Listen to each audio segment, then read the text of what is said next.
이 시간 복음에 합당한 생활이라는 제목으로 함께 말씀을 나눌 때 하나님께서 주시는 은혜와 깨달음이 우리 원주중앙선교회 성도 여러분들과 함께하기를 간절히 소원합니다.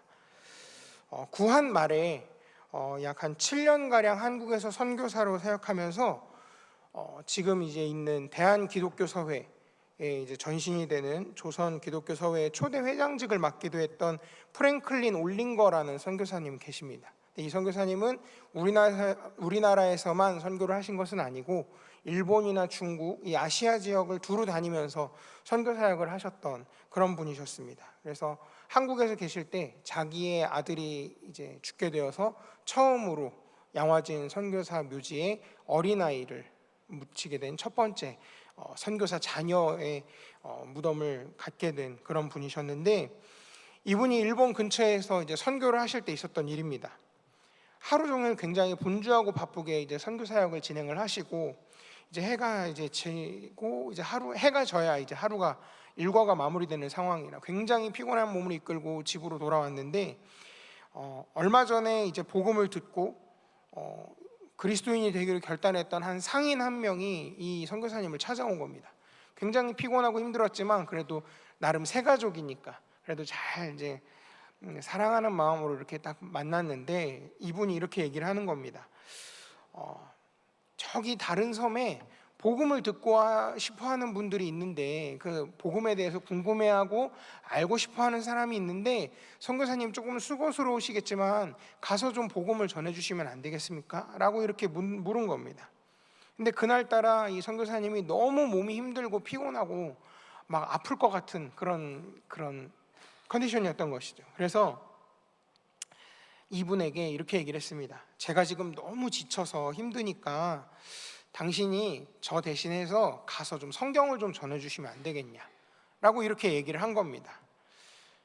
그랬더니 이 상인, 이 신자분이 이렇게 얘기를 했습니다. 아닙니다, 목사님. 지금은 그 사람들에게 성경을 갖다 줄 수가 없습니다. 성경은 목사님이나 저 같은 사람이 볼 수 있는 책입니다. 그 섬 사람들은 아직도 목사님 당신을 읽고 있습니다. 그날 밤에 이 프랭클린 선교사님이 잠을 잘 수가 없었습니다. 밤새도록 그 신자가 했던 말이 계속 머릿속에 맴돈 겁니다. 그 사람들이 아직도 당신을 읽고 있다 라는 그 말이 계속해서 그 머릿속에 울리는 것이었습니다. 그래서 결국 이 프랭클린 선교사님은 해가 뜨기 전에 그 복음을 듣고 싶어하는 사람들을 만나기 위해 배를 타고 다른 섬으로 넘어갔습니다.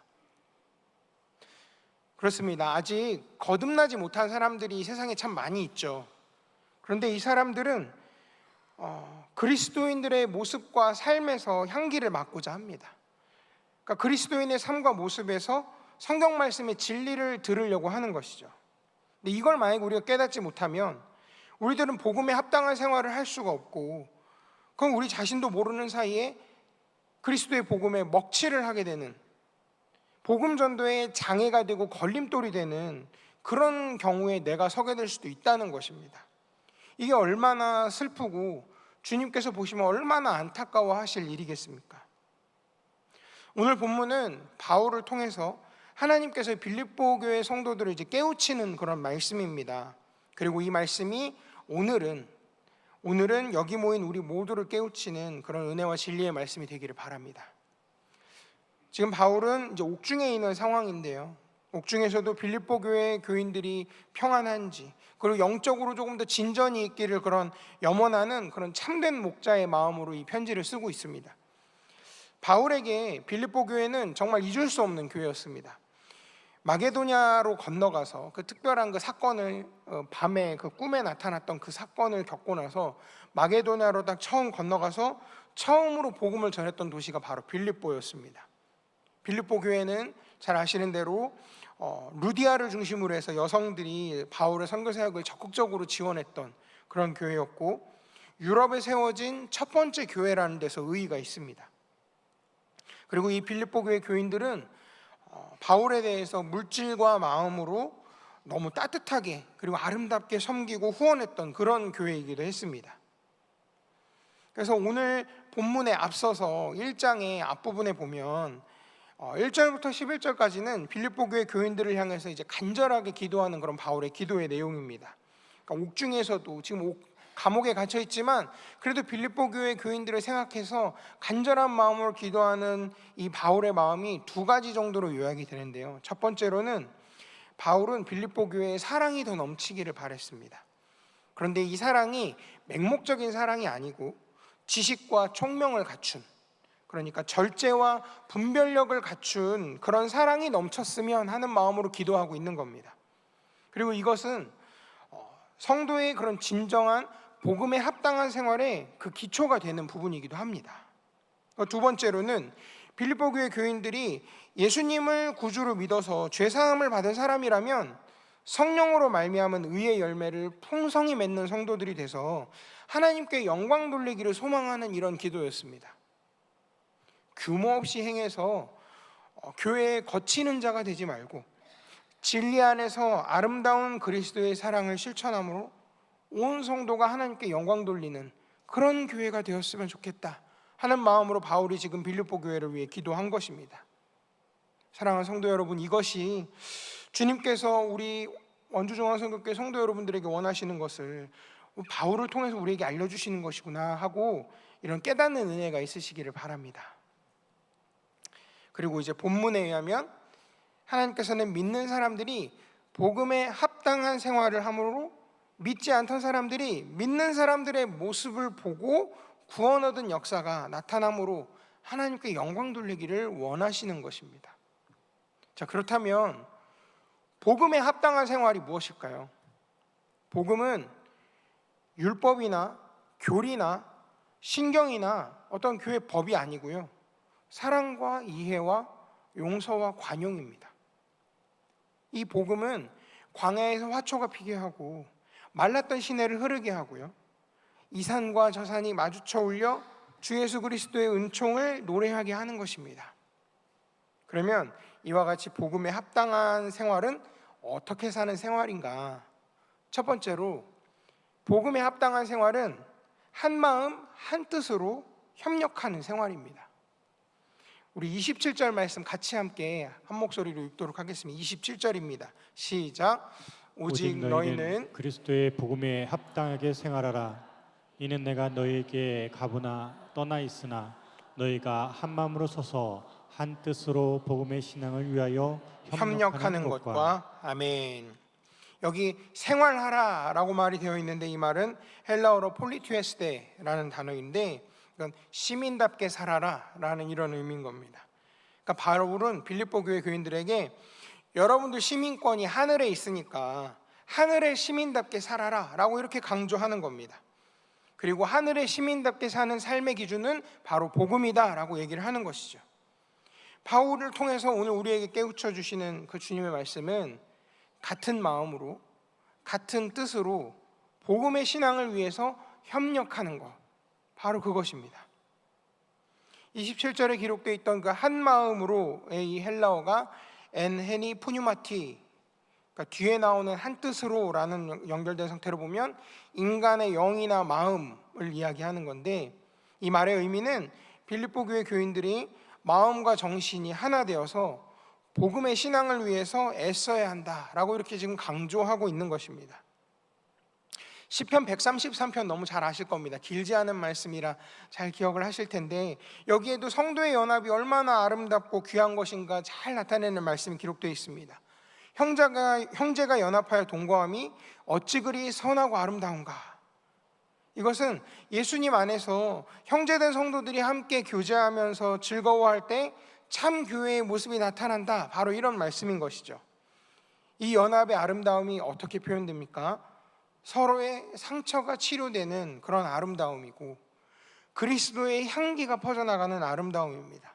그리고 생명이 약동하는 아름다움이기도 합니다. 이와 같이 성도의 아름다운 연합의 생활이 결국은 복음의 신앙을 위한 것이 되고 복음에 합당한 생활이 되는 것입니다. 복음에 합당한 생활은 무엇보다도 예수님 안에서 거듭난 성도들의 연합입니다. 한 마음 한 뜻으로 주의 몸된 교회를 위해서 서로 사랑하면서 살아가는 것입니다. 바라기는 저와 여러분 모두가 서로 사랑하기로, 그리고 같은 마음과 같은 뜻을 결단하고 나아갈 수 있기를 간절히 소원합니다. 두 번째로 복음에 합당한 생활은 어떤 고난의 상황에서도 두려워하지 않는 담대한 생활입니다. 우리 28절 말씀 같이 함께 읽겠습니다. 시작. 무슨 일에든지 대적하는 자들 때문에 두려워하지 아니하는 이 일을 듣고자 함이라. 이것이 그들에게는 멸망의 증거요 너희에게는 구원의 증거니 이는 하나님께로부터 난 것이라. 아멘. 그러니까 이 말씀은 하나님께서 이제 바울을 통해서 빌립보 교회 교인들에게 주변에 핍박이 많고 거짓 교사들이 자꾸 너희들을 이렇게 유혹하고 하지만 그 속에서 두려워하거나 도망치거나 회피하지 말고 담대하게 맞서서 영적인 싸움, 영적 싸움을 전개해라 라고 이렇게 지금 권면하고 있는 것입니다. 그리고 이 말씀은 지금 오늘 우리에게도 마찬가지입니다. 복음에 합당한 생활은 복음을 부끄러워하지 않고 담대하게 영적 싸움을 싸우는 것입니다. 왜냐하면 십자가의 도는 멸망하는 자들에게는 미련한 것이고 구원을 얻은 우리에게는 하나님의 능력이기 때문에 그렇습니다. 이 능력을 경험한 성도들은 온갖 악형과 희롱과 핍박과 죽음의 위협 앞에서도 믿음을 지켰습니다. 그 어떤 상황 앞에서도 두려워하지 않았습니다. 이런 사람들을 세상이 감당하지 못할 것이라고 히브리서 11장 38절에서 증거하고 있습니다. 이것이 바로 복음에 합당한 생활인 것입니다. 사무엘상 17장에 보면 다윗과 골리앗의 싸움 사건이 기록이 되어 있는데요, 블레셋 공격 앞에서 이스라엘 군인들이 다 무서워서 벌벌 떠는데 이 소년 다윗은 결코 두려워하지 않았습니다. 객관적인 전력으로 보면 계란으로 바위를 치는 것보다 더 못한 상황이죠. 그런데 다윗은 골리앗을 두려워하지 않았습니다. 믿음의 눈으로 볼 때 아무리 거인 용사인 골리앗이라 하더라도 나에게는 하나님이 함께 하신다 라는 이 사실을 확신하게 됐을 때 담대하게 골리앗을 향해서 나아갈 수 있었고 끝내 승리할 수 있었습니다. 이런 이 경험을 다윗이 시편 3편 6절에서 이렇게 고백을 했습니다. 천만인이 나를 에워싸 진친다 하더라도 나는 두려워하지 아니하리이다. 이런 믿음을 가진 성도를 세상이 두려워합니다. 이 같은 확신을 가진 성도를 사단이 무서워합니다. 그래서 히브리서 11장에서는 어떤 고난의 상황에서도 두려워하지 않고 담대한 생활했던 우리 믿음의 선배들의 삶의 모습을 이제 기록하고 있죠. 믿음으로 아브라함은 갈 바를 알지 못하는데 그냥 나아갔습니다. 믿음으로 모세는 하나님 백성과 함께 고난받기를 잠시 죄악의 낙을 누리는 것보다 더 좋아하고 그리스도를 위하여 능욕받는 것을 애굽의 모든 보화보다 더 큰 재물로 여겼습니다. 믿음으로 기생 라합은 정탐꾼을 평안히 영접해서 멸망하는 자들과 함께 멸망하지 않았습니다.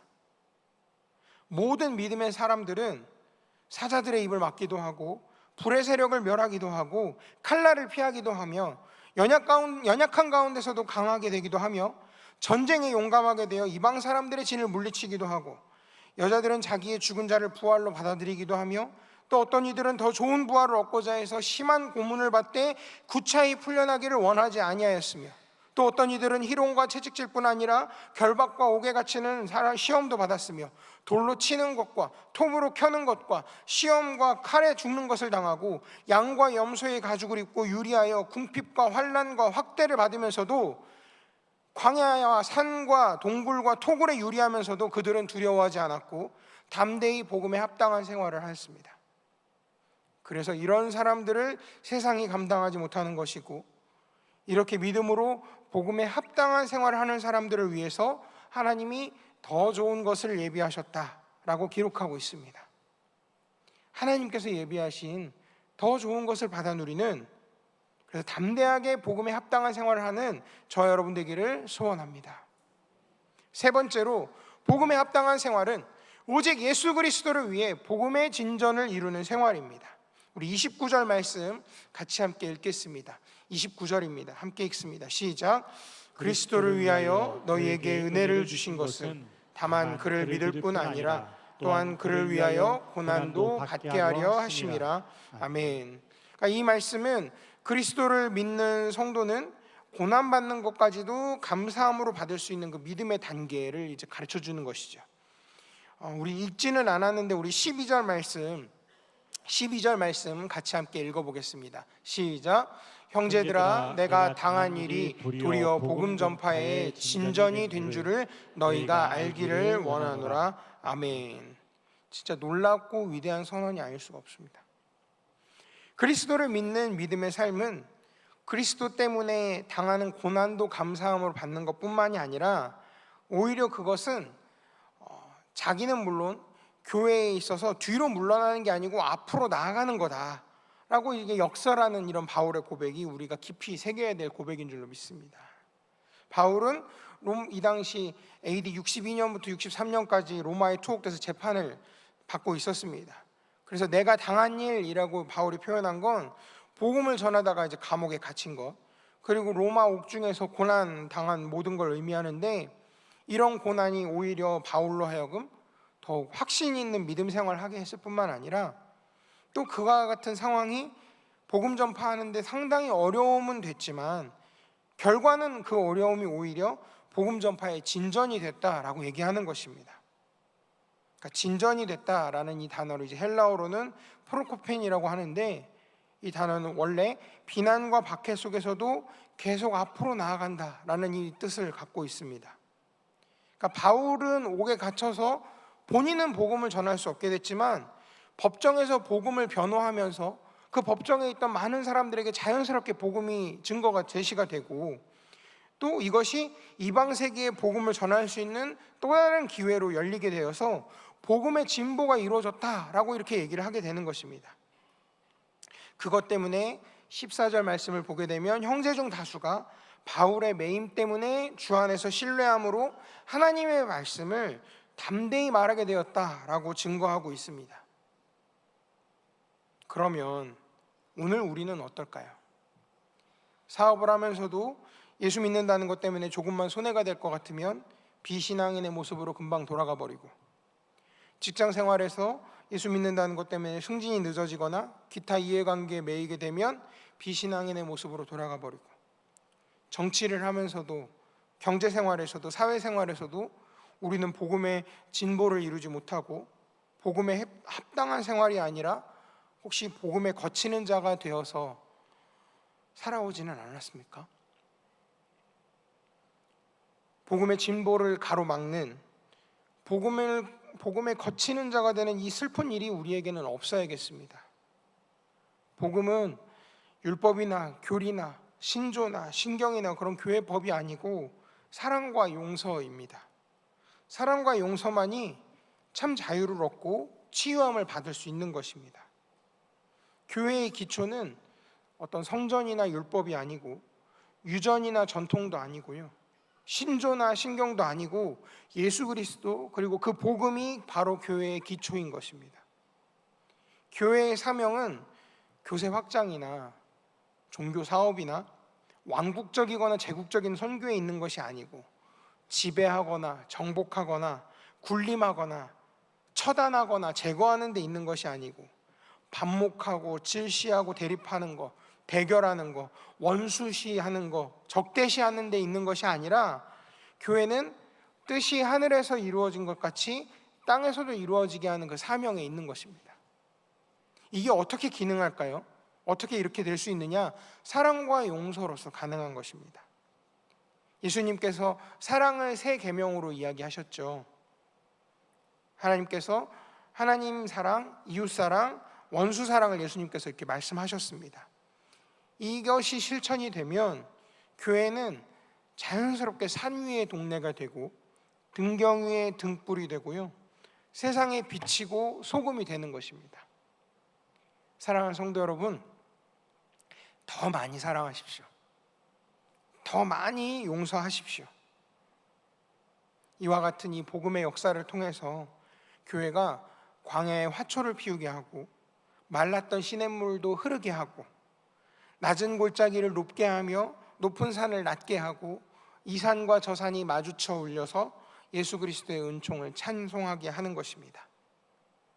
이 아름다운 생활이 그리스도를 믿는 구원받은 성도로서 우리의 삶이 되기를 소원합니다. 복음에 합당한 삶을 살게 되는, 그래서 하나님께 영광이 되며 많은 일을 옳은 대로 돌아오게 하는 귀한 축복의 통로 되는 삶을 사는 저 여러분 되기를 간절히 소원합니다. 기도하겠습니다. 하나님 감사합니다. 우리를 먼저 하나님 자녀 삼아 주셔서 사망에서 생명으로 옮겨가게 해주시고, 구원의 기쁜 소식을 아직 알지 못하는 이들에게 우리의 삶으로 증거하고 전할 수 있는 기회 허락해 주신 것 감사합니다.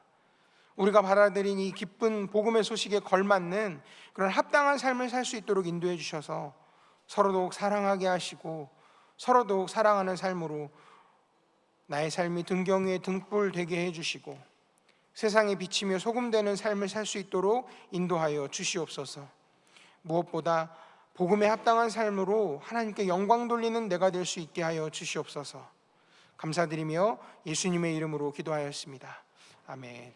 우리 다 자리에서 일어나셔서 파성의 노래 함께 찬양하겠습니다.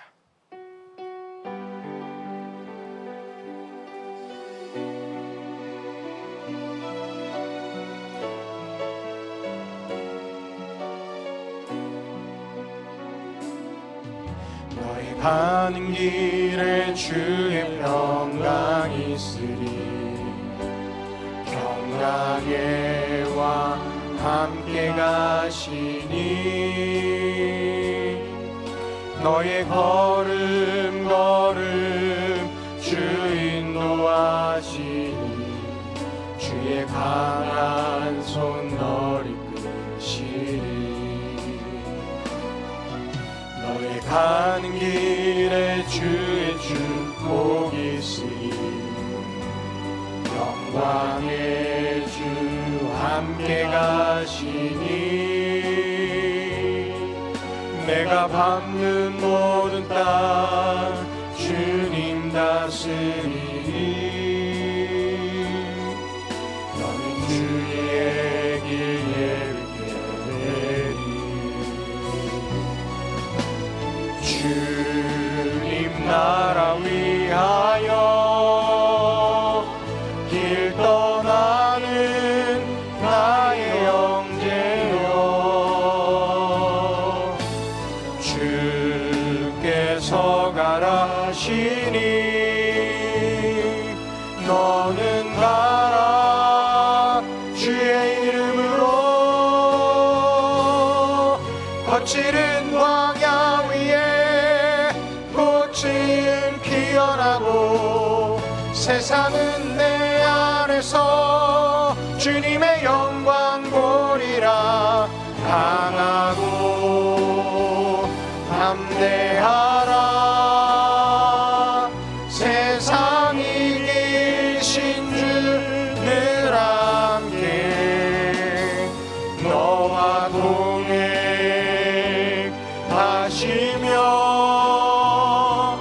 내게 새 힘을 주시리.